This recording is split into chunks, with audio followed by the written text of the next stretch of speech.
Kaya pala mga idol, si Al Horford ay napunta sa Golden State Warriors. Ayon kay Horford, hindi niya kailanman pinag-isipan ang pagreretiro at kung aalis man daw siya sa Boston, tanging oportunidad sa Warriors lang ang papayag siyang tanggapin. Sa sitwasyon ngayon ng Celtics kung saan matagal pang mawawala si Jason Tatum dahil sa injury at marami na ring key players ang nawala ngayong off-season, mas lalong nagkaroon ng dahilan si Horford para lumipat. Ngayon kasama na niya sina Stephen Curry, Jimmy Butler at Draymond Green, mga veteranong sanay sa panalo. At dahil dito, marami ang naniniwala na mas malaki na ang tsansa niyang makuha ang ikalawang championship ring ng kanyang karera. Kaya pala mga idol, hindi na nakapagtataka kung bakit pinili ni Al Horford ang Warriors dahil baka nga dito siya muling mag-champion. Samantala mga idol, patuloy pa rin sa pag-e-evolve ng kanyang laro si LeBron kahit sa edad na 40. Sa media day ng Lakers, inamin ni LeBron na pinagtuunan niya ng pansin ngayong off-season ang kanyang catch-and-shoot 3-pointers bilang paghahanda sa paglalaro kasama si Luka Doncic.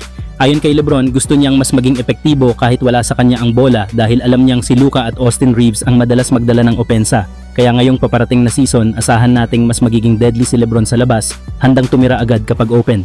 Ibig sabihin nito, mas lalong lalawak ang spacing ng Lakers at magiging mas mahirap depensahan ang kombinasyon ni Luka at LeBron. Ang isang bagay lang na malinaw, kahit tumatanda, hindi pa rin nauubusan ng paraan si LeBron para manatiling elite.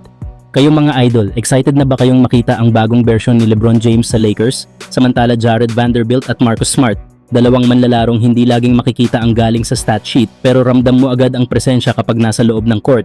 Dahil kung usapang depensa, hustle at katapangan, sila ang nagbibigay ng tunay na puso sa Lakers. Si Jared Vanderbilt, kilala sa kanyang walang kapagurang enerhiya. Kada minuto sa court, ramdam mo ang epekto niya. Mula sa pagharang ng mga passing lanes, pag-crash ng boards, hanggang sa matinding one-on-one defense laban sa mga star players ng kalaban.